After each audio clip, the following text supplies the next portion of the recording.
Boa tarde a todos vocês que estão aqui nos assistindo nesse ciclo de palestras da Sociedade Brasileira de Paleontologia. Agradeço a presença de todos vocês. Hoje, nessa palestra, que é a última desse mês de junho, a gente teve 5 palestras, essa fecha esse primeiro ciclo nosso. E não pensem vocês que a sociedade vai parar por hora com as atividades. No mês de julho agora, teremos a nossa jornada virtual paleontológica. Então acompanhem no site da SBP, acompanhem nas mídias sociais da SBP, que lá estará disponível todos os minicursos que a gente fará no mês de julho, inclusive com a carga horária e os horários para vocês se inscreverem. A partir de amanhã, as inscrições já estarão abertas. E também teremos mais para o final do mês de julho o nosso fantástico Master Paleochef. Se preparem, hein? Faremos bolos com motivos paleontológicos. E o vencedor... Dê uma olhada na lista de livros que ganhará. É fantástico. Tem mais de 10 livros de vários paleontólogos brasileiros que vale a pena realmente trabalhar nisso. Bem, hoje é dia 30 de junho de 2020. A gente vai ter a palestra do professor Max Langer, palestra Dinossauros do Brasil. O professor Max Langer possui graduação em Ecologia pela Universidade Estadual Paulista, Unesp, campus de Rio Claro. Ele teve essa graduação em 1994, faz tempinho então, já tem uma certa idade, professor Langer.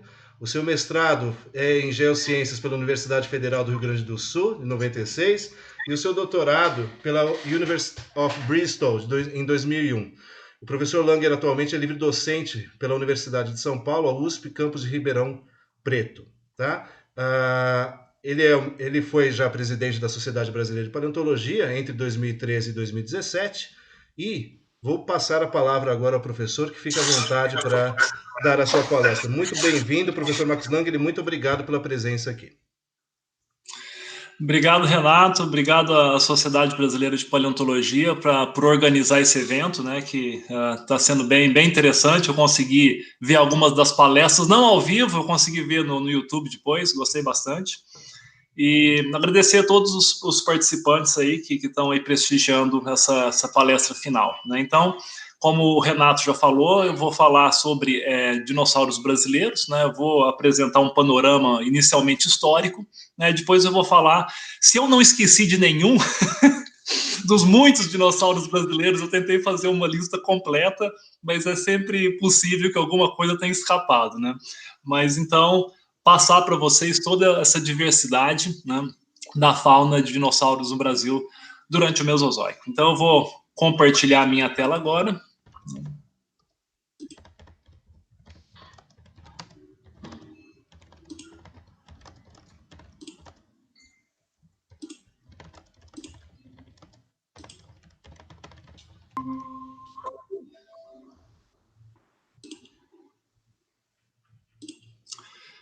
Tá dando certo, Renato? Tá aparecendo aí? Sim, tá aparecendo. Ainda não está no modo apresentação, mas eu estou vendo a apresentação aberta.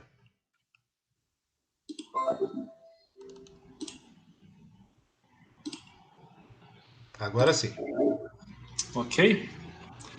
Só um minuto.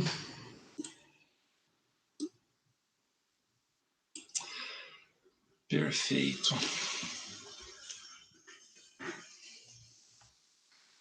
Mudou um slide aí, Renato? Só para confirmar que está tudo certo? Sim, está tudo certo. Só tem uma barra lá em cima escrito apresentação de slides, mas eu acho que é normal, né? Não tem problema. Eu acho que isso não vai ter como, não. Sem problema. Então tá.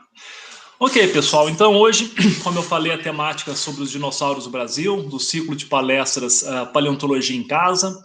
O que vocês estão vendo aí logo de cara é um dos mais completos espécimes fósseis, né, de dinossauros conhecidos no Brasil. É um predador de médio porte chamado Gnathovorax cabreirae. Talvez seja o penúltimo dinossauro descrito, né, para o Brasil, né, no finalzinho do ano passado, lá do Rio Grande do Sul, né. É mais ou menos por lá que vai começar a nossa história, porque no Rio Grande do Sul você tem os dinossauros mais antigos do Brasil, mas eu vou correr ao longo do tempo e falar, como eu disse, de toda a diversidade. Para iniciar, entretanto, eu queria resgatar um pouco da história da paleontologia de dinossauros no Brasil, que é bastante antiga, né? Ela se inicia em meados do século XIX, com o trabalho do naturalista inglês Samuel Alport, né, que teve, né, coletando fósseis onde hoje é o entorno da cidade de Salvador, né, na Bahia, e coletou uma vértebra, né, que ele, voltando para a Inglaterra, ele apresentou essa vértebra ao Sir Richard Owen, que era um dos mais importantes paleontólogos e naturalistas da época, que sugeriu, né, que se tratasse de uma vértebra dinossauriana. Então, esse foi o primeiro registro de um possível dinossauro, historicamente falando, para o território brasileiro. Essa vértebra hoje em dia está perdida. Pelas imagens, é difícil dizer se é um dinossauro ou não, existem sugestões que se trate de uma vértebra de um crocodilo, né? Então, na verdade, não dá para ter certeza desse primeiro registro, né? Mas apareceu, então, na literatura a primeira menção de um possível dinossauro para o Brasil, né? Esse material foi coletado, né, no litoral baiano, ali na Baía de Todos os Santos, né, existe um forte chamado Monte Serrat, e bem na margem, assim, no barranco que se estende do forte até o mar, né, você tem rochas do período Cretáceo, mais ou menos 100 milhões de anos atrás, genericamente falando, né, onde foram coletados vários fósseis, entre eles esse possível primeiro dinossauro brasileiro. Um segundo momento na história e exploração dessas rochas com dinossauros ou com fósseis lá no entorno de Salvador se deu no contexto posterior à famosa Expedição Thayer, né, que foi coordenada pelo Luiz Agassiz, esse importante naturalista norte-americano aí do final do século XIX, né, que teve visitando o território brasileiro, a Amazônia, o litoral brasileiro, o interior de Minas, o interior de Nordeste, né, e de novo lá na região de Salvador, né, um sujeito que havia participado da expedição do Agassiz, né, o Charles Frederick Hart, e depois acabou vindo a viver no Brasil, assumiu algumas tarefas como explorador geólogo, né, do Império na época. Ele também coletou fósseis, né, esses foram levados para os Estados Unidos. O Marsh, que também foi um importante paleontólogo norte-americano, achou que também poderiam ser dinossauros, parecidos com aquela vértebra que o Alport tinha coletado, né? Mas também nada mais se manteve desse material, esse material também está perdido, e não dá para saber efetivamente se tratava ou não de dinossauros. Ainda no contexto, no Cretáceo da Bahia, né, existe uma importante coleção chamada Coleção Mawson. O Joseph Mawson foi um engenheiro mecânico, né, e que trabalhou na construção de ferrovias. Ele era inglês, trabalhou na construção de ferrovias aqui no Brasil, né, e a estrada de ferro da Bahia ao São Francisco, né, que ligava Salvador até o Rio São Francisco, na verdade, nas escavações próximos ali à Baía de Todos os Santos, foram coletados muitos fósseis, né? Alguns magnificamente preservados, incluindo aí, especialmente peixes, crocodilos, né? Um dos mais famosos, você pode ver aí na figura à esquerda, né? Se trata dos Sarcosuchus, um daqueles crocodilos gigantes que habitavam aí o final do Mesozoico de novo, há mais ou menos 100 milhões de anos atrás, né? Mas registros de dinossauros nunca foram confirmados, apesar de que sim, na coleção Mawson, que hoje está no Museu de História Natural de Londres, existem espécimes ainda aguardando descrição que seguramente se tratam de dinossauros, como é o caso, por exemplo, dessa vértebra figurada aí à direita, né? Então, finalmente, digamos assim, a gente tem um registro seguro de dinossauros historicamente no Brasil, mas esse material, no fundo, ainda carece de um estudo, né? Então é muito interessante que esse material aí da região de Salvador, né, foram os primeiros potenciais dinossauros coletados no Brasil, mas ainda carecem assim de um estudo muito mais detalhado. Se você pegar as grandes regiões brasileiras que têm registros de dinossauros, a gente vai falar no Rio Grande do Sul, no Triângulo Mineiro, no sul do Ceará, no oeste de São Paulo, mas não vai falar da região do litoral da Bahia. De fato, né, apesar dos estudos terem se iniciado nessa região, né, pouco foi feito, na verdade, nos últimos 150 anos. Né? A verdade é essa. Esse mapa aí mostra a distribuição das rochas sedimentares de idade mesozoica no Brasil, tá? Então, tentando lembrar, a gente tem o tempo geológico, pelo menos o último 500 milhão de anos, que é a época que a gente tem abundância de fósseis nas rochas do planeta, né? meio bilhão de anos, ele é dividido em 3 grandes eras. Vocês seguramente ouviram falar do Paleozoico, Mesozoico e o Cenozoico. Os dinossauros, eles surgiram no início da era Mesozoica, nesse período que está marcado em roxo, chamado Triássico, né? E eles ocorrem, obviamente, no período Jurássico, eles são super conhecidos midiaticamente por terem dominado os ambientes do Jurássico, e eles também são muito abundantes no período que se segue, que é o Cretáceo, que é o último período da era Mesozoica. No final do Cretáceo, houve a grande extinção dos dinossauros. Então, todos os dinossauros, com exceção das aves, que são descendentes dos dinossauros, se extinguiram nesse momento. Então, quando a gente fala da história evolutiva dos dinossauros, não somente no Brasil, no mundo inteiro, excluindo as aves, a gente está restrito, né, à era Mesozoica, que é dividida em 3 períodos: o Triássico, o Jurássico e o Cretáceo. Essas rochas em verde claro que está aparecendo no mapa aí são as rochas sedimentares, né? Os fósseis, a grande maioria, quase totalidade dos fósseis, se preservam nas rochas sedimentares. Então, se essa é a distribuição das rochas sedimentares do Mesozoico, ou seja, da época que tinham dinossauros no Brasil, se essa é a distribuição, bom, a gente vai ter os registros de dinossauros restritos a essas áreas. Então, vocês conseguem ver lá grandes bacias, como essa mais ao sul aí, que é a bacia do Paraná. A gente consegue ver lá na Amazônia, a bacia amazônica. Ali, entre mais ou menos o Pará, o Piauí, ocupando boa parte do Maranhão, a bacia do Parnaíba, né? Ali entre Bahia e Goiás e Tocantins, a bacia do São Francisco, entrando também por Minas Gerais, e várias bacias ali no Nordeste. Então, se você quer procurar dinossauros no Brasil, você vai ter que procurar rochas sedimentares do Mesozoico. E são essas aí que estão apresentando genericamente no mapa, né? Boa parte dessas rochas, esses grandes depósitos que a gente está vendo aí, apresentam dinossauros, né? Aqueles da Bahia, que a gente acabou de mencionar, se vocês olharem aí nessa coluna do tempo geológico à esquerda, tem uma chavezinha, né? Essas rochas lá da Bahia são datadas do início do Cretáceo, né? Então, no começo do último período do Mesozoico, ainda longe do momento em que os dinossauros viriam a se extinguir. Mas a nossa história, a gente vai seguir uma ordem cronológica, começa quando os dinossauros surgem, né? Algumas rochas expostas no estado do Rio Grande do Sul têm uma datação do final do Triássico, ou seja, no final do primeiro período da Era Mesozoica. E é justamente nesse momento que os dinossauros estão surgindo no mundo como um todo. E o registro lá do Rio Grande do Sul, ele é dos mais completos que a gente tem no mundo, né, com relação à origem dos dinossauros. A gente tem nessa região central do Rio Grande do Sul, uma faixa de mais ou menos uns 200 quilômetros que se estende meio leste-oeste aí, desde a cidade de Santa Cruz do Sul até Santa Maria, mais ou menos, né? Onde você tem rochas que se expõem, né, especialmente ao longo de cortes ferroviários, rodoviários, qualquer atividade humana, né? E são rochas muito ricas em fósseis. E os dinossauros até não são muito abundantes lá. Tem muito mais fósseis de outros animais.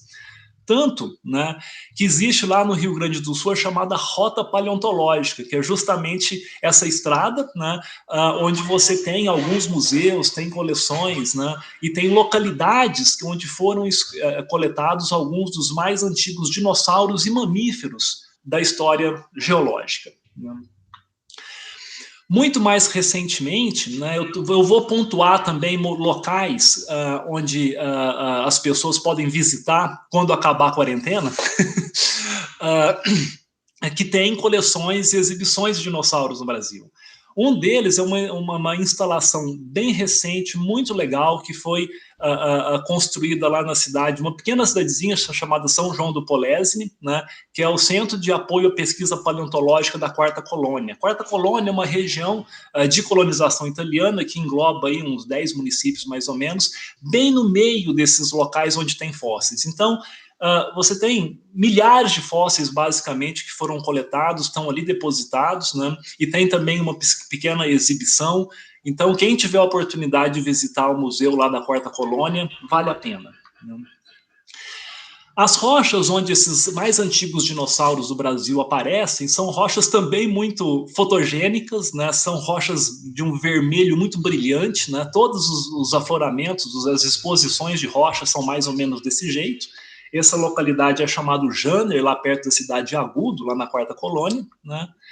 E você tem uma quantidade imensa de fósseis que foram coletados nessa região. O que vocês estão vendo aí no centro desse círculo, no museu lá da Universidade Federal do Rio Grande do Sul, é um dicinodonte, né? É um réptil mamaliforme, ou seja, está na linhagem que deu origem a nós mesmos, né? Aos mamíferos. Uma mãe com vários filhotinhos em volta, né? E ali o sujeito que foi meu orientador de mestrado, né, e curador dessa coleção por pelo menos 30 anos, né, o professor César Schultz, sentado ali admirando esses fósseis. Né? Aí está um fóssil magnífico, coletado já vai quase uns 10 anos, né? Um grande predador, e não confundam, isso aí não é um dinossauro, né? É um réptil, mas é um réptil na linhagem dos crocodilos dos jacarés, né? Ele se chama Prestosuchus, né? Um esqueleto, não chega a ser um esqueleto quase completo, mas um crânio maravilhosamente preservado, boa parte da região anterior do tronco, né? Coletado pela equipe lá da Universidade Luterana do Brasil, né? E esse cara de chapéu aí é o professor Sérgio Cabreira, um sujeito que foi responsável pela coleta de muitos materiais importantes aí no Rio Grande do Sul nos últimos 20 anos. Como eu falei, a diversidade de organismos que são registrados lá nessas rochas do Rio Grande do Sul vai muito além dos dinossauros. Esses que estão representados aí são animais da linhagem dos mamíferos, né? Alguns dos mais antigos mamíferos do mundo são animais de pequeno porte, né? Vocês conseguem ver até nessa figura em cima à direita aí, a comparação com uma libélula, né? Esse é o Bonacynodon. Então são pequenos organismos, pequenos répteis na linhagem dos mamíferos que então deu origem a esse grupo que nos inclui, né?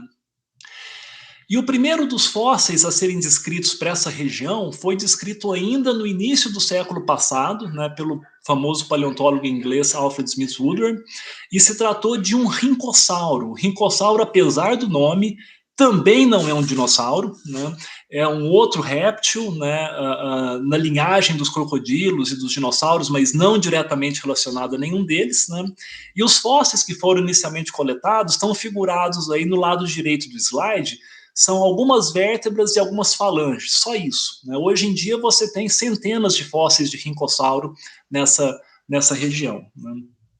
Por conta dessa primeira descoberta, foi organizada o que é provavelmente a primeira expedição paleontológica em território brasileiro, né? Propriamente dita, para coleta de fósseis, né? Pelo menos de vertebrados. Eu não sei se coleta de fósseis de invertebrados tem alguma coisa mais antiga, né?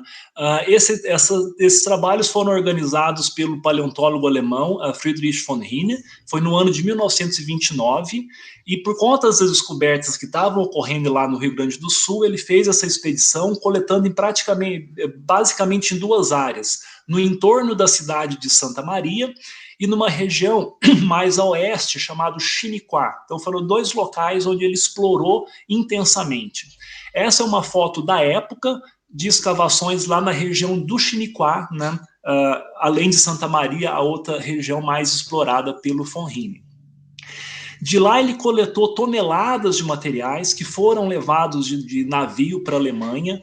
Ressalte-se que na época não havia legislação de proteção ao patrimônio paleontológico brasileiro, então essa retirada dos fósseis, apesar de triste, ocorreu dentro da lei, né? E dentro dos materiais que foram descritos, né, um deles é particularmente interessante, apesar de não ser muito completo, basicamente algumas vértebras e alguns ossos dos membros, né? O Hine descreveu um bicho que ele deu o nome de Spondylosoma absconditum. Ele disse que se tratava de um dinossauro, mas a afinidade desse animal aos dinossauros sempre foi alguma coisa muito questionável, né? Existiam autores que sugeriram que sim, se tratavam de dinossauros, outros dizendo que não, né?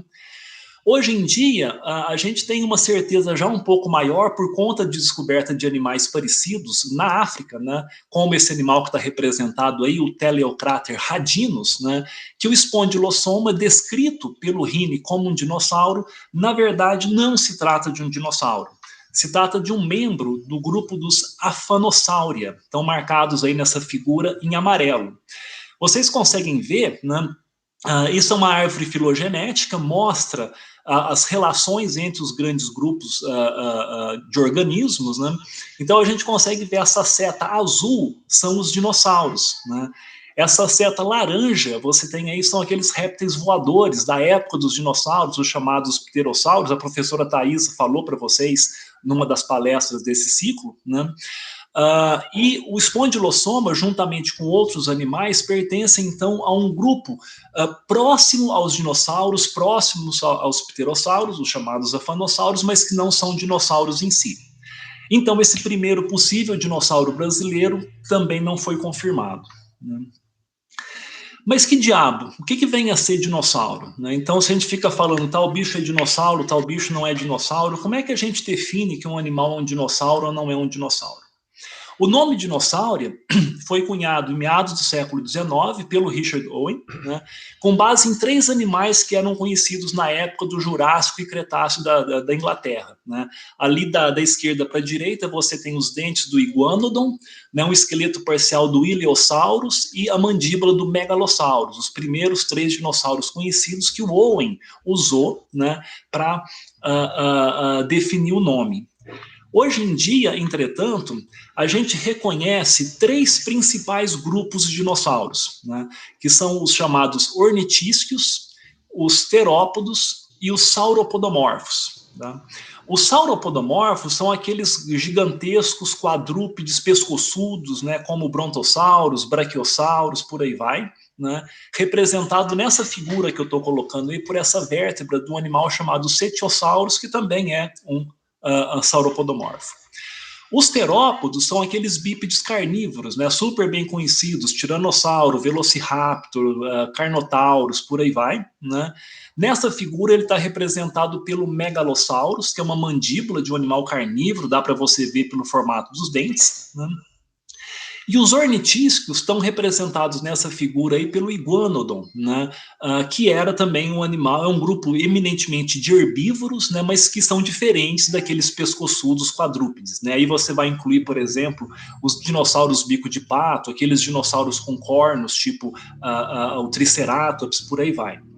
Então, hoje em dia, a gente define dinossauro dessa forma. A gente reúne esses 3 grupos, né, independentemente de como que eles se relacionam um com o outro. Né? Se você forma esse grupo mínimo, o menor grupo evolutivo que inclua esses 3 grupos, terópodos, ornitísticos e sauropodomorfos, você tem dinossauros. E se você tem um animal que se posiciona evolutivamente fora desse grupo, ele não vai ser então chamado de dinossauro. Né? Usando esse princípio, o primeiro dinossauro brasileiro descrito historicamente, tirando aqueles possíveis lá, como eu mencionei, da Bahia e de outras regiões, se trata do Staurikosaurus praisei, coletado lá na região de Santa Maria, em 1934, ou seja, posterior àquele trabalho do Fonrini, né, em um trabalho de campo incluindo o antigo Departamento de Minas, né, aqui do Brasil, e a Universidade de Harvard, nos Estados Unidos. Né. Esse material hoje se encontra em Harvard e, de novo, anteriormente, ele foi levado anteriormente à legislação. É um esqueleto não muito bem preservado, mas bastante completo. Você consegue ver aí a coluna vertebral, vários membros, né? E aí a nostalgia me faz colocar aí a figurinha do chocolate surpresa, né, que tinha da minha infância, que tinha um dos bichos, eu acho que o único brasileiro, né, dos dinossauros era esse, o Staurikosaurus, tinha o Cearadactylus também, né, um pterossauro brasileiro, mas o único dinossauro brasileiro daquela coleção era o Staurikosaurus. Né? O Staurikosaurus foi coletado em 1934, né, mas ele só veio a ser descrito na literatura, né, mais de 30 anos depois, né, em 1970, pelo Edwin Colbert. O Edwin Colbert ele está representado nessa foto aí, nessa mais à esquerda, né? E o penúltimo à direita, marcado com outra seta, é o Llewellyn Ivor Price. Foi um dos principais paleontólogos, historicamente falando, do Brasil. Né? Ele é natural de Santa Maria, fez o seu doutorado nos Estados Unidos, em Harvard, e depois trabalhou muitos anos no Rio de Janeiro, no Departamento de Minas, né, o antigo DNPM. E o Price esteve junto, né, na coleta desse material, né, e tanto que ele foi homenageado, né, no nome da espécie, né, Staurikosaurus pricei. Staurico é cruz, né, então é o lagarto da cruz, em homenagem à constelação do Cruzeiro do Sul, típica, de certa forma, é estranho falar isso de um corpo celeste, né, mas típica do hemisfério sul. E então aí você tem um trabalho de campo, né, mostrado aí com o Colbert e o Price, posterior, não é aquele em que o Staurikosaurus foi coletado, não. E aí a coisa começa a complicar um pouquinho, né, por causa que o Rini tinha descrito um conjunto de ossos, né, que ele colocou na linhagem dos crocodilos, mas que posteriormente recebeu um nome chamado Teiuaçu barberenai, e que foi considerado um dinossauro, né. Hoje em dia, esse é um material muito incompleto, é difícil falar alguma coisa desse bicho, mas o nome existe, né? E os trabalhos mais recentes indicam que o Teiuaçu talvez seja um sinônimo do Staurikosaurus, ou seja, eles se tratam de dois indivíduos da mesma espécie, né? Eles foram coletados muito provavelmente, se não na mesma localidade, em localidades muito próximas, né? Então, o Teiuaçu talvez se trate, então, de um Staurikosaurus, de um segundo indivíduo do Staurikosaurus. Bom, tendo definido quem são os dinossauros, e falando do Staurikosaurus, a gente já começa a ter que entender um pouquinho alguns detalhes aí da classificação dos dinossauros em si, justamente para a gente tentar dizer quem é o Staurikosaurus, né? Bom, quando a gente pensa em dinossauros, a gente pensa naqueles três grandes grupos que eu havia mencionado para vocês. Nessa figura que está aí à esquerda, você tem os ornitísquios marcados em verde, os terópodos em vermelho e os sauropodomorfos em azul, né? Esse paleontólogo inglês, aí, o Harry Seeley, no final do século XIX, ele fez uma proposição de classificação dos dinossauros que, de certa forma, é válida até hoje. Desses três grupos, ele sugere que os terópodos e os sauropodomorfos, eles são mais próximos entre si, formando o grupo chamado Saurischia. Tá? Isso, entretanto, guarda relação, né, com a morfologia da bacia deles. Então, os saurísquios mostrados aí à direita têm essa bacia com esse osso voltado para baixo e para frente, né? Uma morfologia distinta daquela dos ornitísticos que estão mostrados aí mais à esquerda. E colocando aí com figuras um pouco mais amenas, né, para do pessoal que está assistindo, né? Então, bichos igual os quadrúpedes pescoçudos são mais próximos do T-Rex do que, por exemplo, do estegossauro ou do Triceratops, por aí vai. O estegossauro e o Triceratops são ornitísticos, né? O Brontosaurus e o Tiranossauro são saurísticos. Existem outras maneiras de organizar essa diversidade, né? Para alguns autores, os ornitísquios e os terópodos são mais próximos entre si, formando o grupo dos Ornithocelida. E para outros autores, os dinossauros herbívoros, né, os ornitísquios e os sauropodomorfos, são mais próximos entre si, formando o grupo dos Phytodinossauria. E o Staurikosaurus, o que ele tem a ver com isso? Bom, é que a posição evolutiva do Staurikosaurus é incerta, né? Existem duas possibilidades. Ou o Staurikosaurus, marcado ali naquela bola em amarelo, ele faz parte de um grupo chamado dos Herrerasaurus. Mas esse grupo dos Herrerasaurus pode, alternativamente, ser alinhado com os dinossauros bípedes e carnívoros, os chamados terópodos, ou, olha essa seta, essa linha pontilhada, né? Eles podem, na verdade, serem saurísquios, né? Mas antes da separação nessas duas grandes linhagens aí de terópodos e sauropodomorfos. Então, essa é a incerteza com relação ao Staurikosaurus.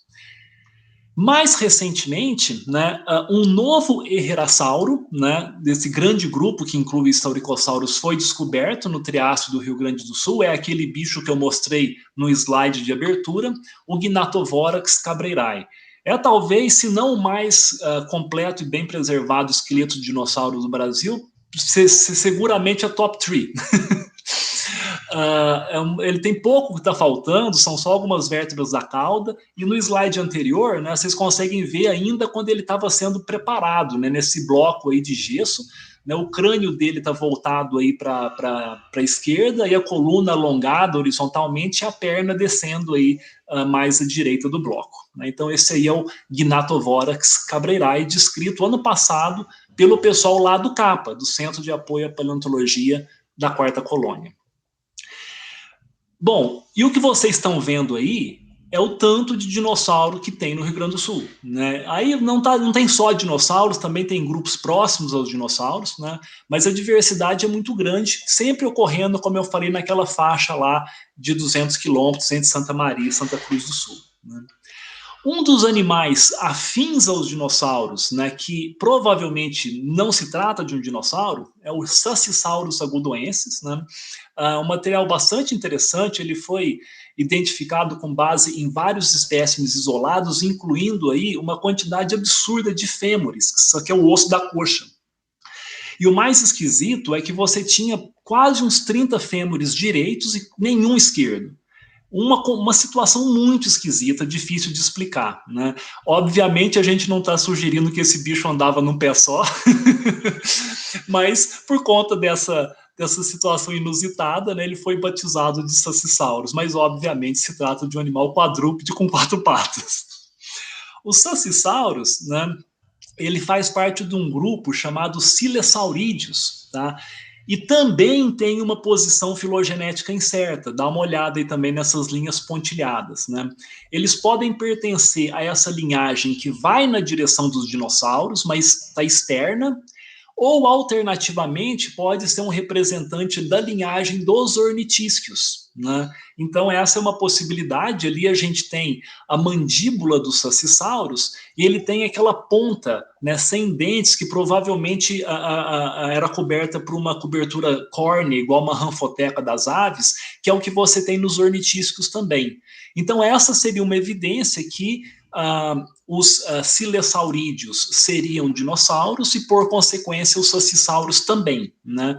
Mas a maior parte dos autores hoje em dia sustenta que os silesaurídeos e os sacisauros, na verdade, são precursores dos dinossauros, não dinossauros sensu estrito. Daquelas 3 grandes linhagens, né, de dinossauros, tirando os sacisauros, né, que pode ou não ser dinossauro, a gente não tem nenhum outro registro de ornitísquios no Triássico do Rio Grande do Sul. Tem apenas um possível registro de terópodo, mas ao contrário tem uma quantidade imensa de registros de sauropodomorfos. O único possível terópodo é esse bichinho aí, chamado Inhandumirim baldesangue, né? Agora, a linhagem dos sauropodomorfos é bastante rica, né? Inclui, para começar, esse animal aí, o maior deles está aparecendo na figura, chamado Buriolestes schultzi. Aí, reconstituído com base no que se conhece do animal, são 2 esqueletos bem completos, um dos crânios aí, como vocês podem ver na mão do pesquisador Rodrigo Miller, que descobriu e descreveu um dos esqueletos, né? Extremamente bem preservado, né?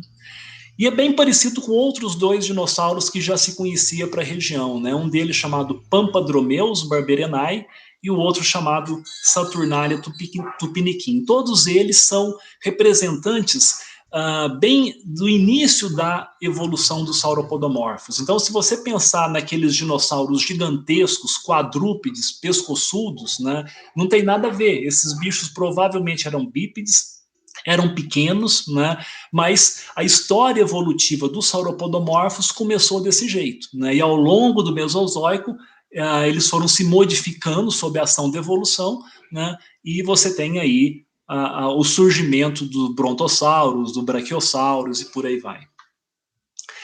Essa é a região de Santa Maria hoje em dia, né? Essa setinha mostra aí a localidade onde o Inhandumirim foi coletado, Saturnalia foi coletado, e esse descampado que você vê aí mais no caso seria mais a leste, né, mais à direita, é uma região onde provavelmente foi coletado o Staurikosaurus. Então, toda uma região onde hoje, basicamente, a cidade de Santa Maria está crescendo por cima, né, mas essa região ainda está preservada, e essa localidade lá, chamada Valdesangue, ou Cerro da Lemoa, né, mostrada com a seta, ainda é uma das localidades mais exploradas do Triássico do Rio Grande do Sul. Mais ou menos na mesma época, você já tem um outro sauropodomorfo um pouquinho diferente. né, ele já tem mais um jeitão desses bichos, porque ele já é maior, ele deve ser pelo menos uns 40% maior do que o Saturnalia, o Pampadromeus, né, e já tem os seus dentes mais modificados para utilização de matéria vegetal. Os bichos que eu havia mostrado até então, provavelmente eles eram onívoros, né? Eles se alimentariam tanto de animais, quanto pequenos animais, quanto matéria vegetal tenra, né? O bagualossauro já era maior e provavelmente com uma dieta mais herbívora, mostrando aí uma modificação na direção dos sauropodomorfos que a gente conhece hoje em dia, né? E o que tem de interessante nesses dinossauros todos que eu mostrei para vocês até hoje é que eles são os mais antigos do mundo, né? Os registros mais antigos de dinossauros que a gente tem, genericamente falando, ocorrem lá no Rio Grande do Sul e no noroeste argentino, nessa região chamada lá Vade de la Luna, ou a formação Estigualaço, que você está vendo na figura aí à esquerda, né? E essas rochas foram datadas como mais ou menos 231 milhões de anos no passado, né? Então, as rochas lá da Argentina e do Rio Grande do Sul sempre foram consideradas mais ou menos da mesma idade. Aquelas da Argentina também incluíram alguns dos primeiros dinossauros conhecidos, né? É o Eoraptor, por exemplo, mostrado nessa figura à esquerda, o Herrerasaurus, mostrado o crânio dele, o esqueleto dele à direita, né? Mas o mais interessante é que a gente conseguiu recentemente fazer a datação das rochas lá do Cerro da Lemoa, aquela localidade que eu mostrei lá perto de Santa Maria, e a idade deu 233 milhões de anos, ou seja, são 2 milhões de anos mais antigas que as rochas da Argentina. Então, o Pelé é melhor que o Maradona, né? A gente ganhou por meia cabeça aí, ou 2 milhões de anos, né? É óbvio que isso é uma piada, né? A gente tem registros pontuais, né? E é muito seguro que você tinha dinossauros até mais antigos que tudo isso ocorrendo tanto no Brasil quanto na Argentina, como em outras regiões, pelo menos do hemisfério sul, né? Mas, estritamente falando, os dinossauros lá do Rio Grande do Sul, né, são os mais antigos que a gente consegue efetivamente datar e bater o martelo, né?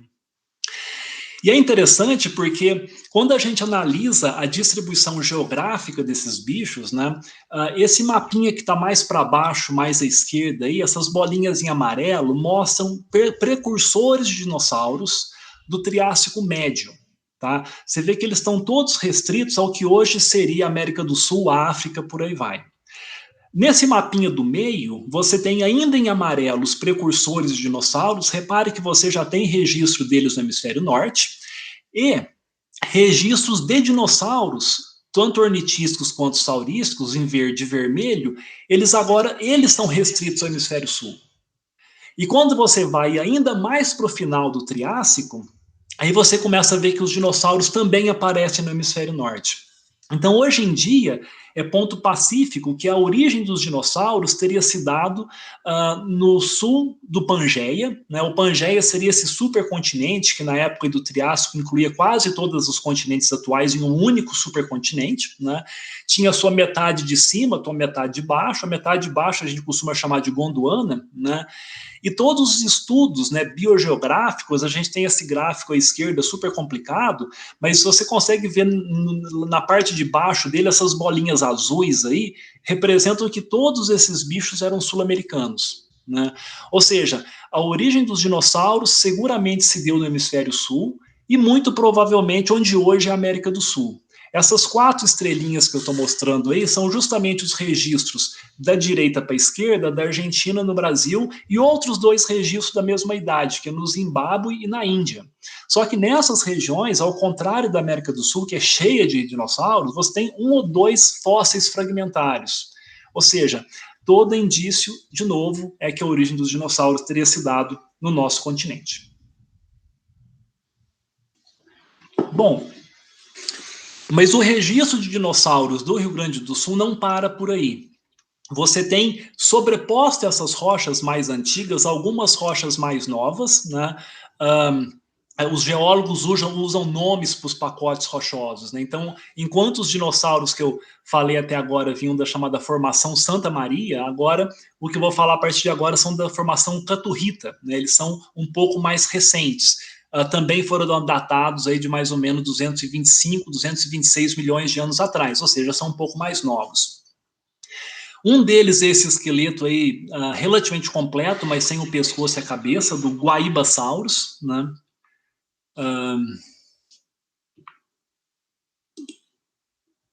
Opa! Ok, deu um probleminha aqui. O Guaibasaurus está representado nessa reconstituição aí deitado em cima à esquerda. Da mesmo pacote rochoso vem um outro dinossauro, também do grupo dos sauropodomorfos, chamado Unaisaurus. Aí você tem o esqueleto dele em cima à direita e você tem a reconstituição dele abaixo. E um outro achado fenomenal, né, também lá relacionado aos pesquisadores do CAPA, né, que é a descoberta de 3 esqueletos, né, juntos no mesmo bloco de sedimentos, que está representados aí, um em azul claro, um em verde e um em amarelo, o azul e o amarelo bem mais completos, né, que foram descritos, então, atribuídos à nova espécie chamada Macrocolon itaqui, né. Aí está o bloco, na época que ele estava sendo coletado, né, o pessoal lá do CAPA. Esse que está em pé de blusa preta aí é o Sérgio Dias da Silva, que na época era o coordenador lá do CAPA e que também participou muito desse trabalho de coleta desses dinossauros. E aí você tem um dos esqueletos montados, um crânio magnificamente preservado, também estudado lá pelo Rodrigo Miller do CAPA. E com isso a gente percebe do quanto da história evolutiva inicial dos sauropodomorfos a gente conhece com base nos fósseis lá do Rio Grande do Sul, né? Então, indo da base para a ponta da árvore, ou de cima para baixo no gráfico, o Buriolestes, o Pampadromeus, o Saturnálio, o Bagualossauro, o Unaisauro, o Macrocolon, né? Mostrando então a aquisição das características típicas do grupo, né? Eles vão ficando maiores, né? Se você comparar, por exemplo, aí o Buriolestes com o Bagualosaurus, né? Os seus dentes vão se modificando, né? Se você reparar nessas bolinhas aí, você tem os dentes do Buriolestes lá em cima, parece um dente de um predador, né? Ele comia provavelmente matéria animal também. E o Macrocolon já é um dente bem diferente de herbívoro. E isso mostra algumas características super interessantes, né? O Saturnalia, por exemplo, ele, apesar de ser pequeno e ser bípede, ele já tinha uma cabeça pequenininha, semelhante àquela dos sauropodomorfos, digamos assim, do Jurássico e do Cretáceo. E a gente acredita que essa cabeça pequena estava relacionada a um hábito de predação, de pegar pequenos animais, né? Tipo insetos, pequenos mamíferos. Então ele usaria, digamos, um pescoço longo e uma cabeça pequena para maior agilidade na captura das presas, né? E nos sauropodomorfos do Jurássico, essa característica é utilizada para a herbivoria, né? Onde você tem aquele pescoço alongado que o bicho parado ele consegue se alimentar de muitos vegetais, né? Sem precisar basicamente se deslocar. Então essa é uma característica super legal que evolutivamente a gente chama de exadaptação, né? É uma característica que surgiu para uma função, vamos dizer assim, e evolutivamente ela acaba desembocando em uma outra função, né? Então a cabeça pequena do saurópodo surgiu para a captura de presas, né? Isso a gente conseguiu desvendar analisando o cérebro do Saturnalia, né? Então a gente fez tomografia computadorizada da caixa craniana desses bichos. Essa figura que vocês estão vendo em cima à direita, em azul é o cérebro, é a cavidade craniana dos bichos, né? Ou seja, a gente consegue identificar parte da neuroanatomia desses animais e inferir um pouco do seu comportamento. Esse é o trabalho do pesquisador que na época estava na Alemanha, agora voltou para o Brasil, Mário Bronzatti. Bom, então a gente falou desse amplo registro que a gente tem no Triássico brasileiro. Então vamos subir um pouquinho na escala do tempo geológico. Vamos falar do Jurássico e vamos falar do Cretáceo. Vocês vão reparar que no Jurássico praticamente eu não vou falar de nada, né? O registro de rochas jurássicas brasileiras é extremamente restrito, né? De fato, você não conhece nenhum fóssil corpóreo, né? Esqueleto de dinossauro jurássico brasileiro. Você tem só registros de pegadas, tá? E esses registros começam, de novo, lá no Rio Grande do Sul, na chamada Formação Guará, onde você tem registros de anquilossauros, né, esses ornitísticos aí, quadrúpedes encouraçados, e na mesma região você tem registro de pegadas de saurópodos. tá? Mas o grosso, né, do registro de pegadas de dinossauros brasileiras vem do chamado Arenito Botucatu, né? Mas aí a gente está numa dúvida, porque enquanto alguns autores sugerem que o Arenito Botucatu tem a sua idade jurássica, outros vão dizer que ele é do Cretáceo. Então, dinossauro brasileiro, com certeza do Jurássico, só os registros lá daquelas pegadas que eu acabei de mencionar do Rio Grande do Sul. Esses que eu vou falar a partir de agora podem ser do Jurássico, mas para alguns autores não. O Arenito Botucatu ele ocorre em boa parte do sul do Brasil. Aí você tem esse mapa à esquerda, onde você vê em amarelo claro, né, você tem desde o Rio Grande do Sul, passando por Santa Catarina, Paraná, São Paulo, um pouco em Minas Gerais, descendo ali para o Mato Grosso, Goiás, Mato Grosso do Sul, né? E eles representam, na verdade, um momento na história geológica do continente sul-americano que havia um grande cinturão árido cobrindo onde hoje seria o centro-sul do Brasil, norte da Argentina, por aí vai, né? Então, uma época extremamente seca. Se vocês olharem essas rochas aí da formação Botucatu, elas realmente representam dunas, né? Então, lençóis de areia em grandes desertos, como seria o Arábico do Saara hoje em dia, ocupando aí toda essa região do centro-sul do Brasil. E aí começa uma história fascinante, né? No final do século passado, na atividade de um padre italiano, né, chamado Giuseppe Leonardi.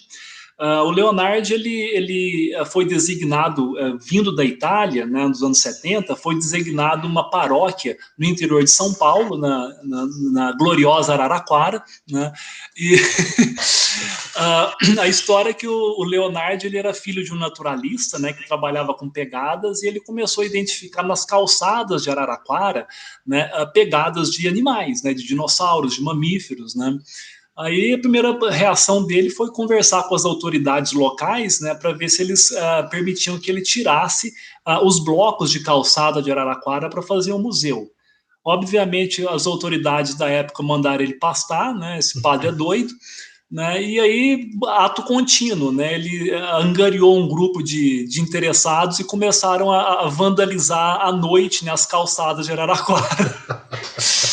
Até que as autoridades se deram conta que era mais fácil como é que fala, ajudar ele do que atrapalhar, né?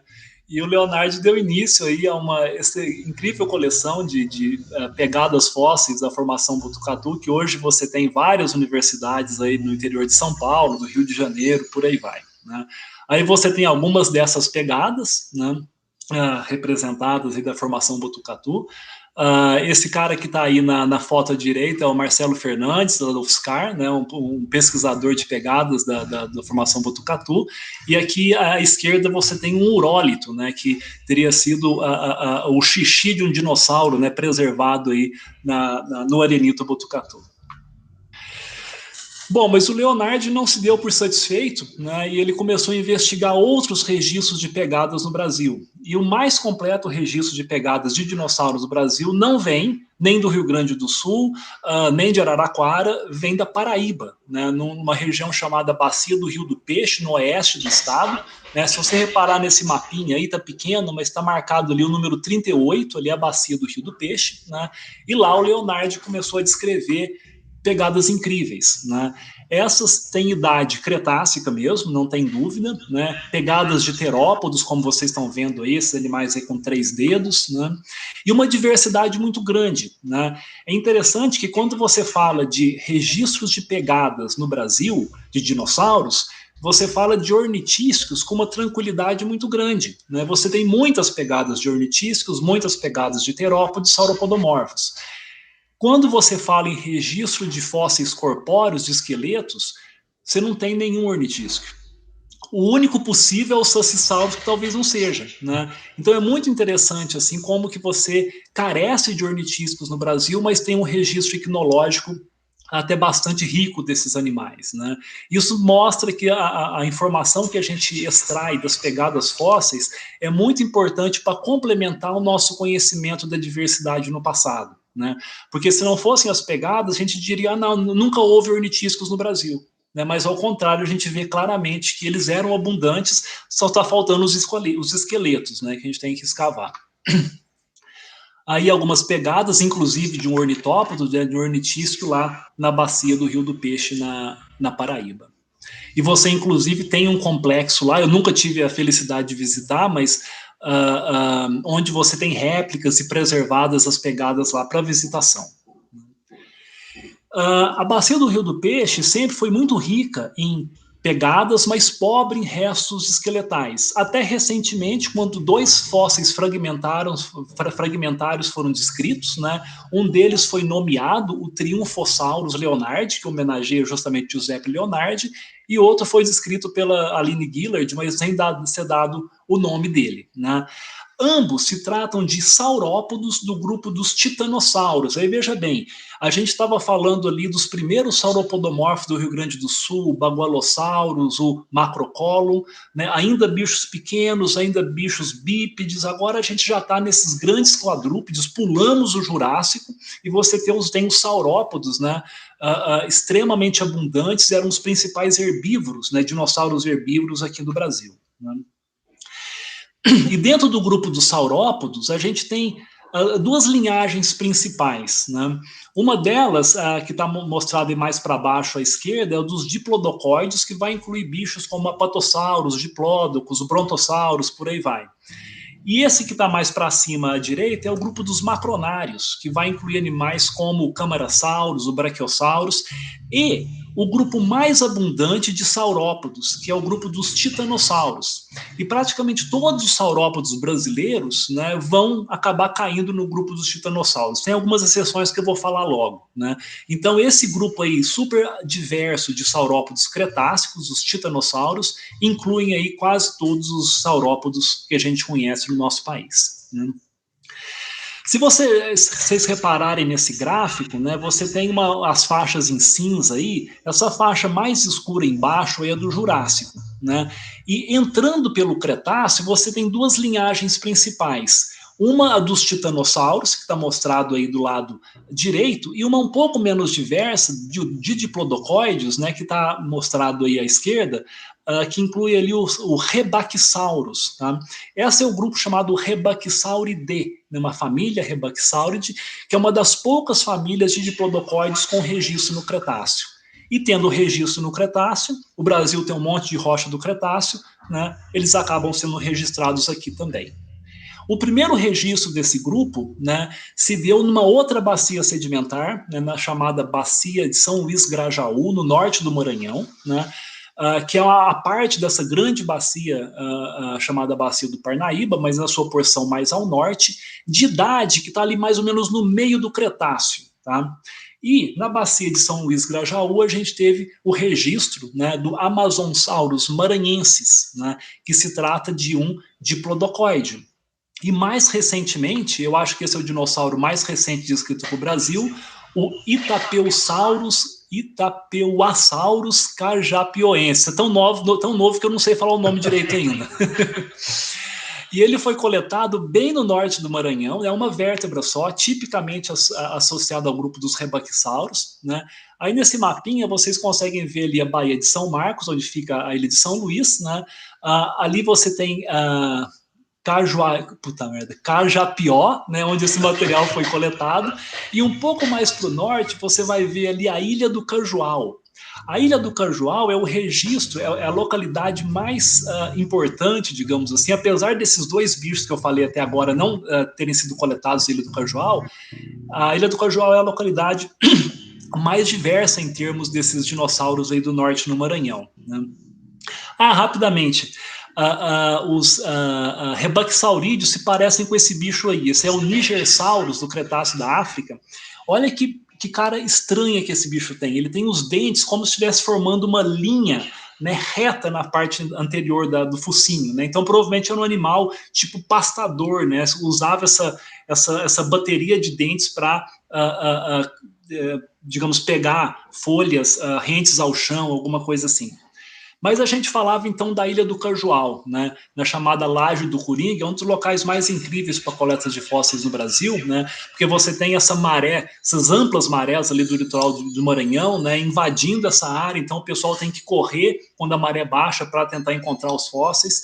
Os fósseis não são muito completos, né, mas incluem coisas bem interessantes. Você tem essa rica diversidade representada aí, tanto de dinossauros, pterossauros, vários grupos de peixes, né? Em especial, dentro dos dinossauros, a gente tem o Oxalaia quilombensis, né?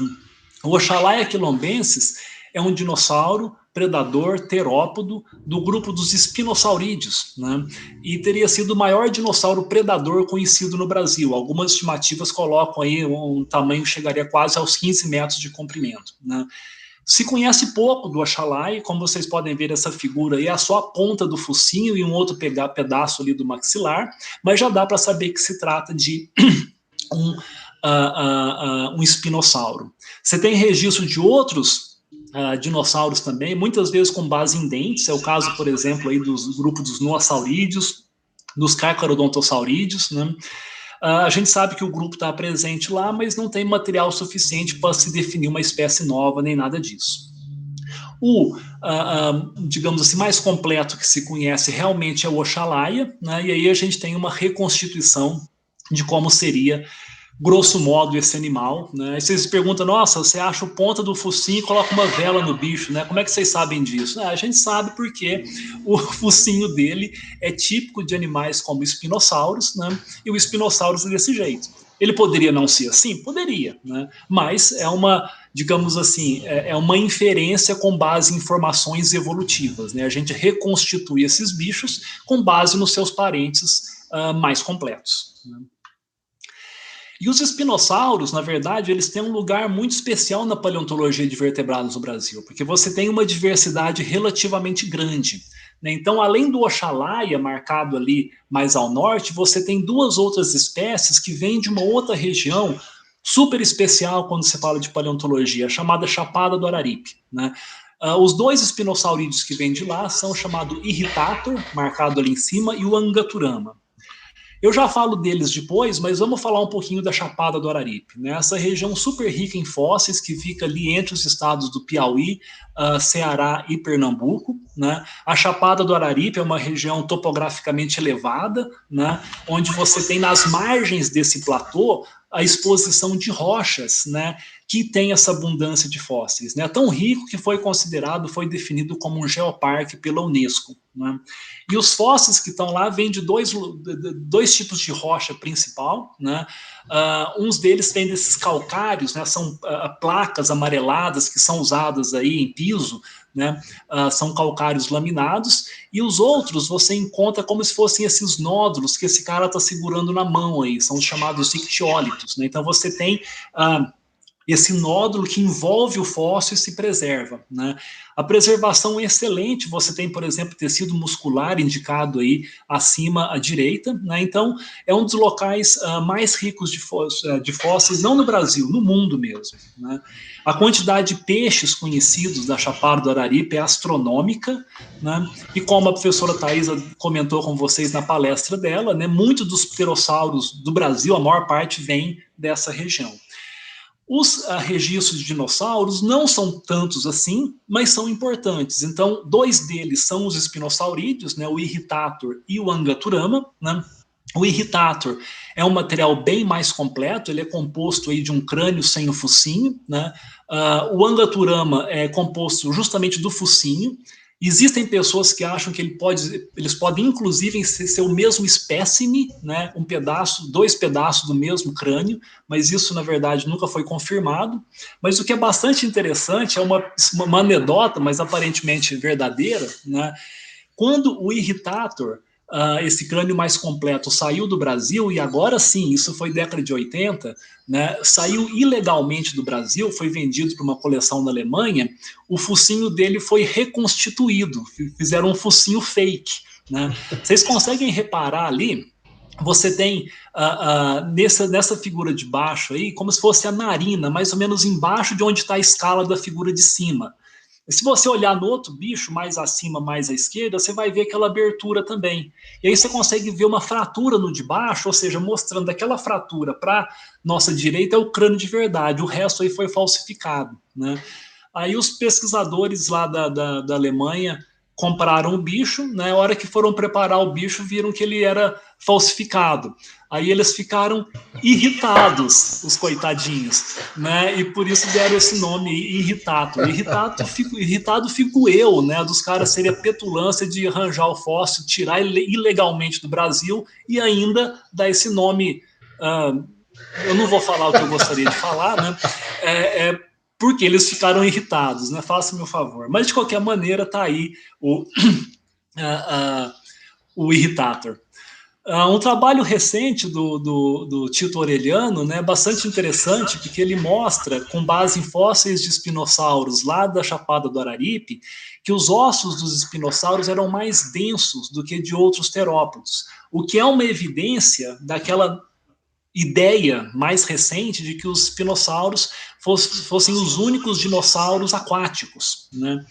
Eu, sinceramente, ainda acho essa hipótese meio esquisita, ainda não compro ela totalmente, mas, inegavelmente, tem se acumulado evidências, né? Os dinossauros, todos aqueles répteis aquáticos que vocês veem em filmes, eles eram da época dos dinossauros, mas eles não eram dinossauros, os dinossauros sempre foram terrestres, né?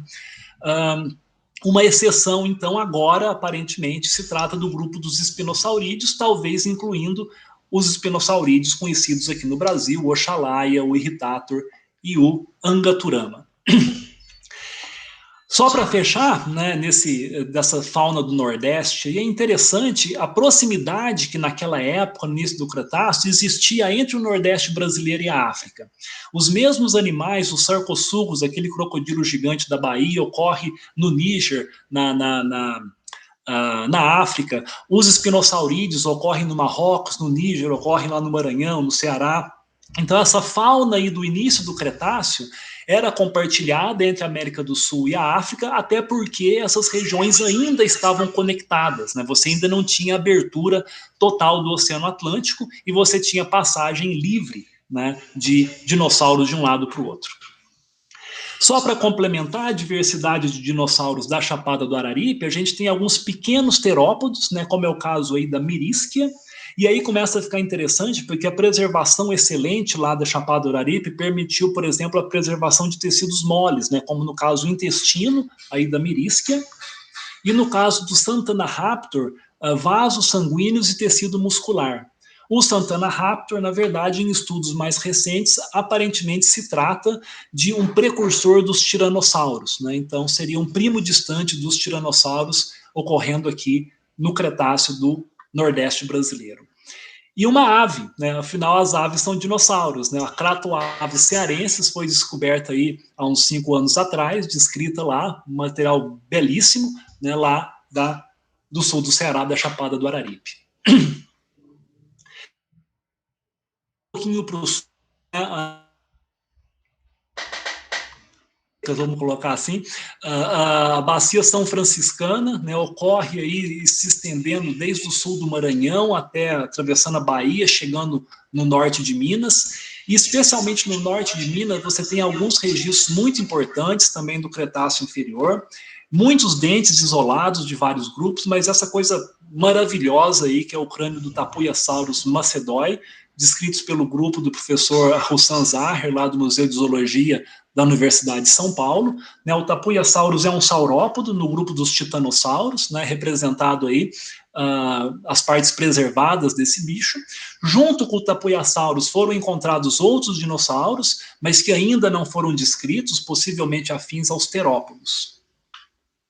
E um outro rebaquisaurídeo, né? Você lembra aquele bicho que tinha uma paliçada de dentes na frente do crânio, né? Então os rebaquisaurídeos também estavam presentes, não só lá no Maranhão, mas aí no norte de Minas, na bacia São Franciscana.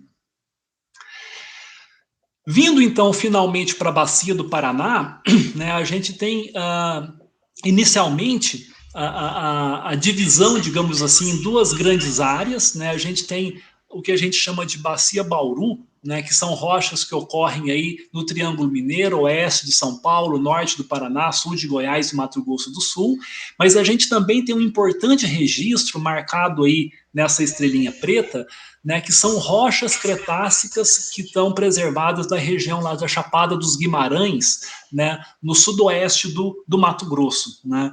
É uma região chamada de Antecles de Rondonópolis, né, onde você tem aí esses enclaves, né, com rochas de idade parecida com aquelas aqui do Sudeste, né. Apesar da fauna do Sudeste ser muito mais bem conhecida hoje em dia, os estudos na região se iniciaram lá no Mato Grosso, né? Ainda no século XIX, né, trabalhando pela Comissão Geológica do Império, esse importante geólogo brasileiro, aí, o Orville Derby, né, coletou material de dinossauros no chamado Morro do Cambambi, né, que é próximo à Chapada dos Guimarães, lá no Mato Grosso. E o mais conhecido deles, né, apesar de incompleto, é um abelissaurídeo, esses terópodos de grande porte, chamado Pycnonemosaurus nevesi. Ele não foi coletado pelo Derby, ele foi coletado por um outro sujeito, que eu já falei para vocês dele, o Llewellyn Ivor Price. Aí está o Price com a tíbia, né, o osso da canela do Pycnonemosaurus na mão dele, né? E o Pycnonemosaurus se tratou, na verdade, tirando o Oxalaia do maior dinossauro carnívoro brasileiro, né? Estudos recentes do Orlando Grillo e do Rafael Del Corte mostram que era um bicho que quase chegava a 10 metros de comprimento. Lá no Mato Grosso, trabalhos recentes têm encontrado fósseis mais fragmentários de abelissaurídeos, de megaraptorídeos, de saurópodos, né? É uma área ainda que tem que ser muito mais bem explorada. Quando a gente vem para o Sudeste brasileiro, a gente tem registro histórico, especialmente no oeste de São Paulo, desde o início do século passado, trabalhos aí do von Hering, do Joviano Pacheco, do Oliveira Roxo, identificando dinossauros que a gente sabe que nunca existiram aqui, mas na época era o que se sabia, né? Então tem um registro de tecodontosauros, de megalossauros, de ceratossauros. Nenhum desses dinossauros existiu no Brasil. Era com base em apenas dentes, né? E era o que se conhecia na época, né? Então são registros históricos, mas que carecem de qualquer comprovação atual, né? Essa região é chamada de Bacia Bauru, como eu mencionei para vocês, ocupando aí sul, sudeste, centro-oeste brasileiro, né? E ela é dividida em duas partes principais, né? As rochas mais antigas são chamadas do Grupo Kaiowá e as rochas mais novas do Grupo Bauru. As idades são muito controversas, são seguramente do Cretáceo, né? A parte final do Grupo Bauru é seguramente do finalzinho do Cretáceo, do andar que a gente chama de Maastrichtiano, né? Mas como um todo as idades são controversas. A gente sabe que elas estão acima dessas rochas basálticas que são datadas aí de mais ou menos 130 milhões de anos, e existe uma única datação mais confiável que dá uma idade mais ou menos de 88 milhões de anos, tá? Mas de qualquer maneira ainda é uma idade muito incerta. Naqueles depósitos mais inferiores, que a gente chama de Grupo Kaiowá, você ainda tinha o predomínio daquelas condições desérticas que a gente falou lá da formação Botucatu, aquela faixa árida. Tanto que você tem muitas pegadas de dinossauros, de mamíferos e regiões lá como Porto Primavera, aqui no sudoeste de São Paulo. E nessas rochas, recentemente, foram descritos ossos de um dinossauro, terópodo, né, chamado Vespersaurus paranaensis, né? E o Vespersaurus se caracteriza, entre outras coisas, por uma conformação do seu pé muito peculiar, né? Ele seria um animal que basicamente se locomovia sustentado em um único dedo, que seria o dedo 3, enquanto os outros ficariam suspensos, talvez sendo utilizados como uma arma para predação, né? A relação do Grupo Kaiowá com o Grupo Bauru, como eu falei, é incerta. Para alguns autores, o Grupo Kaiowá é mais antigo, para outros ele ocorria mais ou menos na mesma época, sendo um ambiente desértico e o Grupo Bauru um ambiente fluvial. Nesse ambiente fluvial, diferentemente do ambiente desértico, até como seria de se esperar, a gente tem muito mais dinossauros. Aí você tem basicamente no oeste de São Paulo e no Triângulo Mineiro um monte de localidades, todas muito ricas em fósseis. Você vai ter crocodilos, tartarugas, lagartos, mamíferos, sapos e por aí vai. E especialmente os crocodilos, né, eles são os principais componentes desses ecossistemas, né? Você tem crocodilos se alimentando de crocodilo, crocodilos onívoros até estritamente herbívoros, né? E os dinossauros são relativamente raros, mas eles ocorrem de forma até importante. O primeiro registrado foi registrado na década de 70, né, chamado Antarctosaurus brasiliensis. Hoje em dia é um nome descartado, na verdade, era um material muito fragmentário, mas na época, de novo, era o que se tinha, né, então foi um trabalho pioneiro aí, material coletado lá, tudo no oeste de São Paulo, tá lá em São José do Rio Preto, né. Mais recentemente, todos os saurópodes, né, desse grupo aí dos titanossauros, os mais diversos quadrúpedes gigantões aí, né, da cidade de Álvares Machado, você tem o Gondwana titã, de Flórida Paulista, você tem o Adamantisaurus, de Presidente Prudente, o Austroposeidon, também de Presidente Prudente, o Brasilotitã. O Austroposeidon talvez seja o maior dinossauro conhecido no Brasil, chegando a mais ou menos 25 metros de comprimento, o saurópodo. E também na região lá de Monte Alto, né, o Eolosaurus maximus. Aí vale a menção, né, de um outro local de visitação super interessante, que é o Museu de Paleontologia Professor Antônio Celso de Arruda Campos, né, lá em Monte Alto, né, recentemente reestruturado, vale a pena visitar a coleção e a exposição, inclusive onde estão os fósseis do Eolosaurus maximus. E um outro saurópodo super conhecido, infelizmente, né, destruído no incêndio do Museu Nacional, é o Machacalisaurus topai. Né, ele foi coletado em Minas Gerais de rochas mais ou menos da mesma idade daqueles que eu havia mencionado. Eu só falei de saurópodo por enquanto, mas ainda no oeste de São Paulo, né, em Ibirá, né, você teve recentemente a descrição de uma vértebra de um abelissaurídeo, né, chamado Thanos simonatoi. Você tem um registro do grupo dos megaraptores, né? Aí embaixo você tem a reconstituição de um outro megaraptor da Argentina, o Murus raptor. A gente só conhece aqui no Brasil essas vértebras, mas confirmando a presença desse grupo. E da mesma forma o grupo dos unenlaguídeos, né, que são dinossauros já bem próximos da origem das aves, né, bem conhecidos na Argentina, como você tem aí esse bicho aí, o Buitreraptor, e no Brasil conhecido só com base em vértebras também. Por fim, a gente tem as rochas mais novas contendo dinossauros no Brasil, são do finalzinho do Cretáceo, né? Logo depois que elas se depositaram, você teve a extinção dos dinossauros, né? E elas estão preservadas ali no Triângulo Mineiro, particularmente na região de Uberaba. Essa foto aí é da escavação atual que tem lá na região chamada como Serra do Viadinho. E a Serra do Viadinho, na verdade, começou a ser explorada na década de 50 e 60 pelo Price, a terceira vez que a gente fala desse cara, né? E aí você tem fotos dele escavando lá nas localidades da Serra do Viadinho, né? Fazendo coisas que hoje em dia a gente não faz, né? Que é um mapa de distribuição dos fósseis, né? Eu acho que eu não conheço nenhum desenho tão detalhado que foi feito nos últimos 100 anos no Brasil, que seja mais detalhado que esse aí, feito pelo Price. E nessa foto que vocês estão vendo nessa seta mais clara aí, é a localidade de coleta, e lá no fundo, né, você está vendo uma seta mais escura, onde está a vila de Peirópolis, onde, na verdade, se estruturou o que começou como Centro de Pesquisas Paleontológicas Llewellyn Ivor Price, hoje é o Complexo Cultural e Científico de Peirópolis, né, onde você tem um outro local super legal de ser visitado, né, exposições com fósseis, como vocês conseguem ver aí, de material coletado na região. Então, ali perto de Uberaba, em Peirópolis, vocês podem ver isso aí. Quais são os dinossauros de lá? Bom, aqueles coletados pelo Price, mas descritos mais recentemente, os saurópodos, trigonossauros e baurutitã. Aí você tem o mais recentemente coletado, o Uberaba titã. Né? O Uberaba titã talvez seja um outro dos maiores dinossauros brasileiros, também com 25 metros, aí numa reconstituição do paleoartista Rodolfo Nogueira. Né? E, além disso, alguns poucos registros de terópodos, né, daquele grupo dos abelissaurídeos, e uma única garra de um maniraptor. Os maniraptores são os dinossauros que deram origem às aves. Né? Então, animais semelhantes àquele unenlaguídeo que eu falei para vocês, né, está na ancestralidade das aves. Então, você tinha uma diversidade aqui no final do Cretáceo brasileiro, que seguramente foi perdida, né, na grande extinção do Cretáceo terciário, não obstante, os dinossauros ainda estão no meio de nós.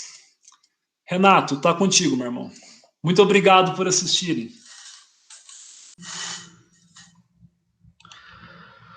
Professor Max, muito obrigado você pela excelente palestra que deu. É sempre um prazer inenarrável tê-lo aqui comigo e escutá-lo, né? É sempre ótimo. Várias pessoas agradecendo a sua palestra, o Fabiano Vidoiri, o Caio Gerotto, tudo muito legal. Inclusive, a Aline Bill disse aqui que a filha dela, Heloísa, de 6 anos, amou a sua palestra e já está cheio de perguntas para fazer depois, né? Várias pessoas agradecendo mesmo, e muito boa mesmo, Max. Então eu abro, se alguém tiver algum tipo de pergunta ao professor Max, está aberta a palavra. Enquanto vocês vão digitando as perguntas aí, eu gostaria de perguntar uma coisa para você, Max, só por curiosidade mesmo, né? Do Sacissauro, cara. Você me fala, como é que são os pacotes de rocha em relação a esses fêmures? Eles são encontrados no mesmo pacote, em afloramentos diferentes? Como é que é a distribuição disso, tafonomicamente? Sim. Na verdade, você tem um afloramento bem pequeno, ele é na beira de uma. É no meio da cidade de Agudo, né? E você tem, na verdade, uma sucessão basicamente arenítica, mas você tem um pacote que talvez tenha no meio metro no máximo de lamito. E eles estão todos ali dentro, né? Numa espessura de menos de meio metro, inclusive eles estão concentrados, né? Tem um pacote meio metro de lamito, mas os fósseis vêm do nível mais fino, né? E sem articulação nenhuma, é tudo misturado mesmo, né? A única explicação que me sugeriram, que eu achei que tinha alguma razão de ser, apesar de ser muito esquisita, é a seguinte: você teria várias fases aí bioestrationômicas. Uma delas seria essa carcaça flutuando, a carcaça de vários bichos, porque a gente tem mais de 30 fêmures direitos, ou seja, a gente tem pelo menos 30 bichos ali. Nenhum animal tem mais de um fêmur direito. Faz sentido. Então, assim, o que a gente imagina? De repente, esse animal, no seu tecido mole, tinha alguma simetria. E ele flutuava preferencialmente de um jeito. Tá. Então você tem um grupo de animais, né, que foram carreados, né, como carcaças, pararam, a maior parte voltada para um lado, né, talvez parte foi soterrada, parte foi levada, e aí sobraram, né, partes principalmente de um lado do corpo, e aí o selecionamento por transporte pode ter resolvido o acúmulo de fêmurs, né?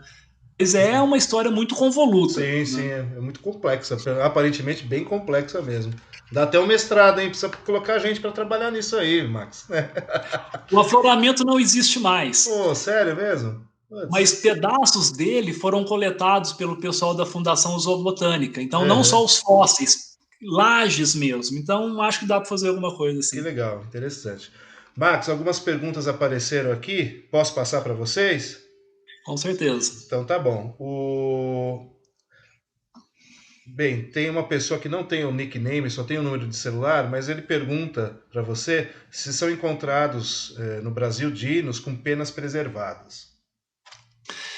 Na verdade, você tem na Chapada do Araripe, antes da descoberta do Crato aves, você tinha penas isoladas. Como a gente sabe que na época já haviam dinossauros não avianos, né, que tinham penas, na verdade não dá para saber algumas dessas penas se elas seriam de aves mesmo ou de dinossauros não avianos, né? O Cratoaves, obviamente, é um dinossauro, porque é uma ave e tem as penas preservadas, mas de dinossauro não aviano com penas, não. Junto com o esqueleto a gente não tem. Legal. Tem as aves de Marília também, né, Max? Você chegou a vê-las? Bonitas, né? Então, eu não coloquei aqui, na verdade é um registro muito importante, Sim. né? O William Nava tem coletado lá um registro muito importante de aves fósseis da época dos dinossauros, mas eu sei que agora eles estão conseguindo estudar esse material com a ajuda do Luiz Chiappe, lá de Los Isso. Angeles, né? Então eu acredito que logo vão haver publicações a respeito disso. Mas até então a gente quase que não tinha nada na literatura, né? Por isso que eu nem comentei isso aí. Legal. O Luciano Leal está perguntando se é possível dizer que a partir do surgimento dos sauropodomorfos no Rio Grande do Sul, os dinossauros se tornaram Ele está perguntando, né? É possível dizer que a partir do surgimento dos sauropodomorfos no Rio Grande do Sul, os dinossauros se tornaram cosmopolitas? Sem dúvida.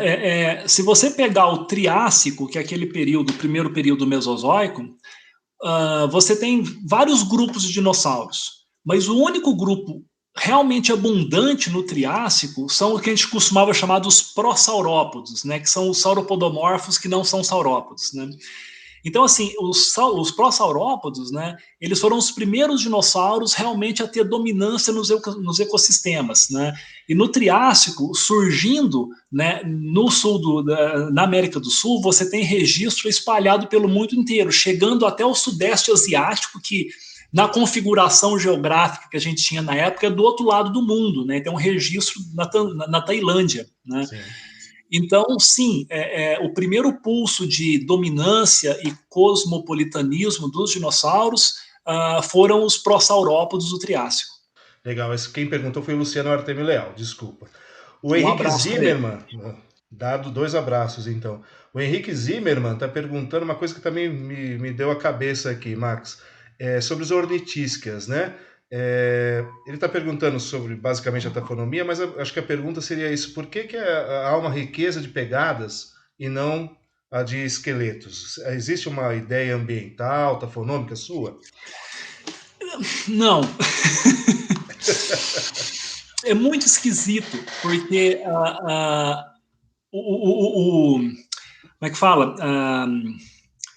A contraparte uruguaia da bacia Bauru é a formação Mercedes, formação Guinchon, que é do Cretáceo, é em cima do basalto, é igualzinho o Bauru. Eles têm poucos fósseis, mas têm ornitíscos, dentes de ornitíscos.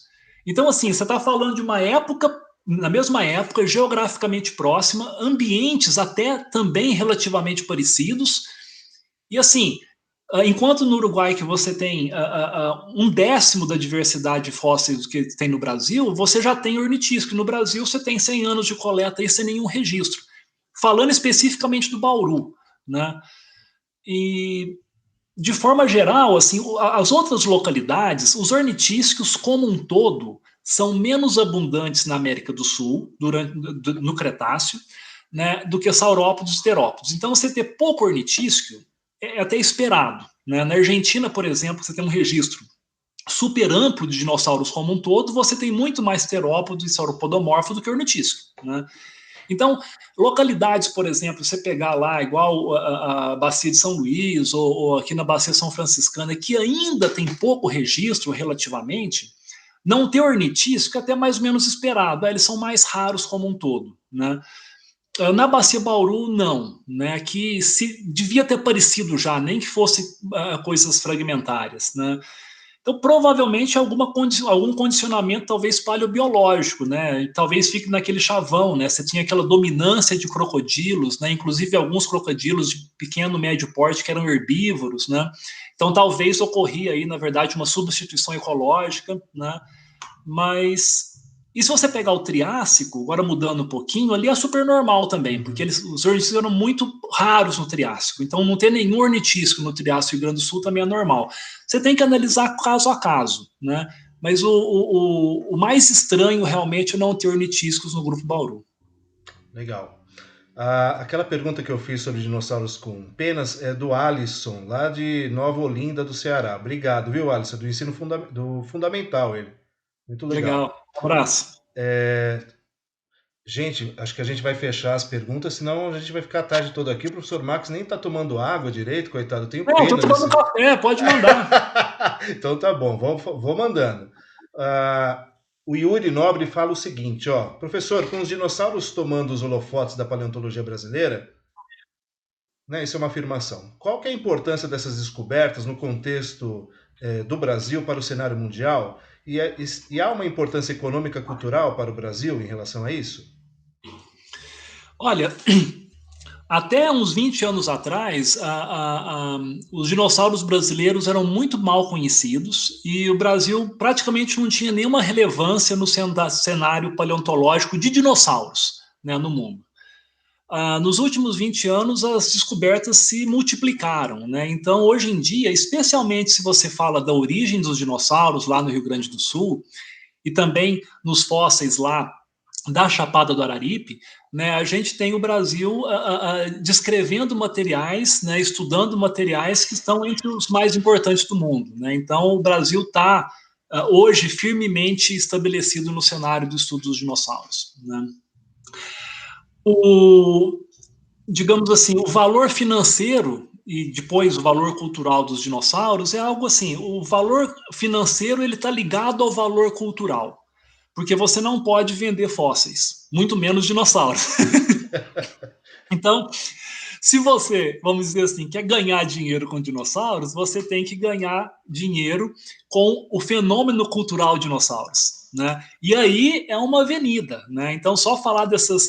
É engraçado que por algum tempo as descobertas, e até hoje você tem uma porcentagem muito grande das descobertas importantes da paleontologia de dinossauros do Brasil, vindo de pequenos museus de cidades, né? Igual lá Peirópolis, Monte Alto, Presidente Prudente, na Quarta Colônia, né?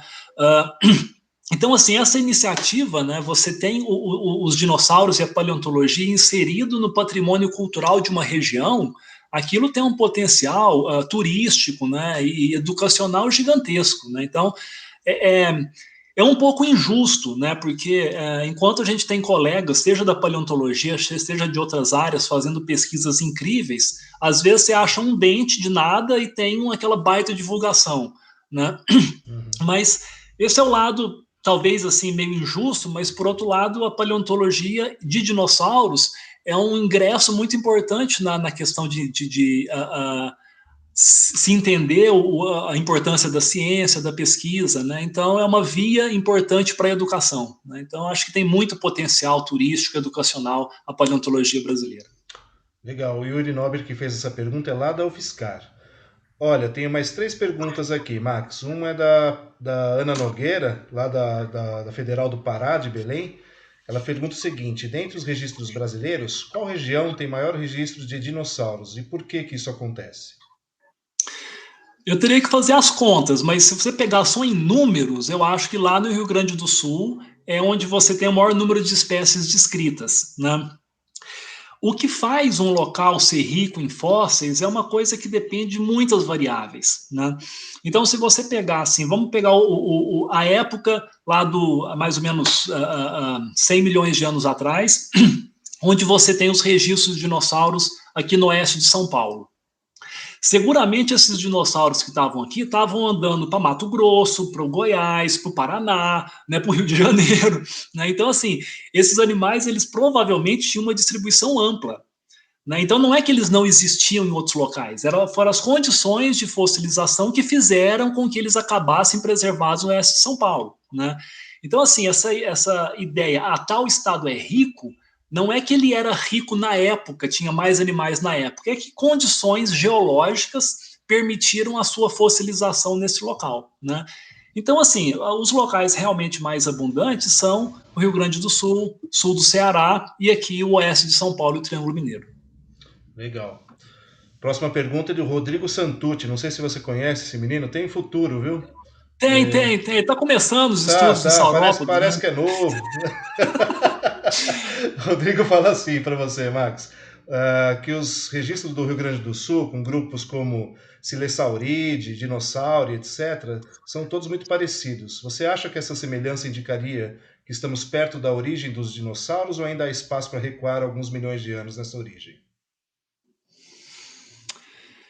É uma boa pergunta.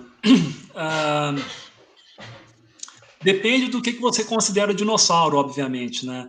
Mas eu acho que não recua muito, não. Né? Se você pegar aí a fauna, agora uma coisa mais técnica, né? A fauna de Chañares, lá da Argentina, ela é do início do Carniano, há 236 milhões de anos. Eu não conseguiria imaginar nenhum dinossauro senso estrito mais antigo que isso. Então a gente está falando de 233 lá em Santa Maria para 236. Eu acho que o que dá para empurrar são esses 3 milhões de anos aí, não muito mais que isso. eu acho que os registros de dinossauros mais antigos que isso são registros provavelmente enganosos, né? Tem algumas possibilidades, mas eu acho, na verdade, é material que não dá para ser definido como dinossauro mesmo. Legal. A Ana PC Calegari está perguntando, bem, antes ela está agradecendo a palestra, que foi muito excelente, e ela está perguntando se você poderia indicar ou dar alguma referência bibliográfica sobre os dinossauros brasileiros, para não especialistas, principalmente. Puxa, olha, é vergonhoso que eu nunca li o livro, talvez porque os autores nunca me deram uma cópia, né? Mas o Rodolfo Nogueira e o Luiz Anelli, né, tem um livro que é O Sim, Brasil conheço. dos Dinossauros, né? Dizem que é muito legal, É mas muito de bom, fato eu é não vi muito ele bom. ainda. Não, não, é muito bom mesmo. Então eu acho que é a literatura. E o próprio Anelli tem vários livros de divulgação, né? Dinossauros do Brasil. Eu não vou lembrar de Isso, todos, são uns 3 ou 4, né? Que eu acho que é o ponto de partida aí. com certeza. Bem, para fechar, Max, eu vou fazer a pergunta da Helena Machado Pacheco, menina de 6 anos, lá de Curitiba, tá? Ela pergunta o seguinte: como os cientistas identificam tudo sobre os dinossauros só com os fósseis, inclusive ambiente, tipo de pele? Essa é uma pergunta complicada. Obrigado por ter feito ela. Vamos imaginar o seguinte: como é que é o nome da menina? Helena, perdão, Heloísa Helena. Machado. Heloísa. Heloísa, imagina assim: a gente tem seres humanos fósseis, né? Então imagina que você encontra um crânio de um homem fóssil, só o crânio. Aí você vai olhar para aquele crânio e vai imaginar: nossa, esse animal tinha uma coluna, esse animal tinha mão, tinha pé, esse animal andava bípede. Mas como é que você sabe? Isso só tem o crânio dele. Podia ser o crânio humano no corpo de um cachorro? Olha, poder podia, mas a chance disso acontecer é tão pequena, né, que a gente quase que pode descartar ela. Né? Então a gente encontra um fóssil parcial, pode ser um osso da perna, uma vértebra, mas a gente sabe que aquele osso da perna, aquela vértebra, ela é muito parecida com aquele de um outro bicho que a gente conhece ele inteiro. Então a gente pode assumir, olha, esse bicho aqui provavelmente era muito parecido com aquele outro. Igual a gente pode dizer que o dono daquele crânio que a gente encontrou provavelmente tinha um corpo parecido com o de qualquer ser humano atual, né?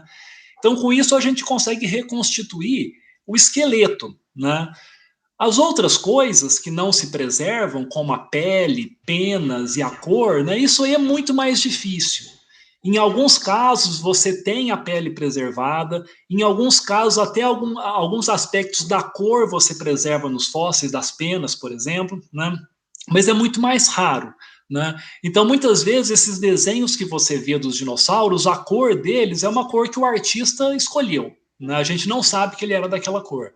Mas o jeitão do bicho, o formato dele, as características, né, a gente identifica com base nos parentes próximos, né, que têm essas partes preservadas.